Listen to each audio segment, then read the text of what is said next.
कोई ऐसा फ़र्द है कोई जो पहले यूनान में मौजूद हो लेकिन फिर यहाँ यूनान में जो सख्तियाँ देखने को मिली उनको देखकर वो यूनान छोड़कर किसी दूसरी कंट्री शिफ्ट हुए? कोई ऐसे दोस्त हैं आपके? हाँ जी, माशाल्लाह बड़े अच्छे दोस्त हैं। वो इन सख्तियों की वजह से नहीं गए, वो बेहतर रोज़गार की वजह से यहाँ पे गए और जो अच्छी वहाँ पे फैसिलिटीज़ हैं उनको अवेल करने के लिए गए।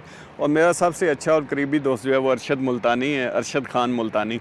तो वो माशाल्लाह इसी वजह से यहाँ से गया था। उसकी कमी बड़ी महसूस होती है।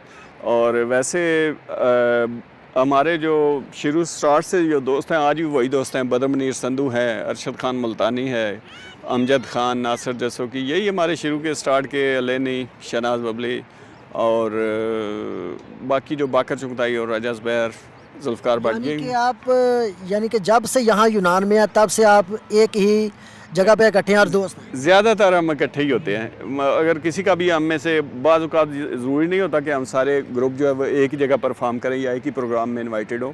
किसी का भी इनमें से प्रोग्राम हो तो हम ज़रूर जाते हैं और देखते हैं। और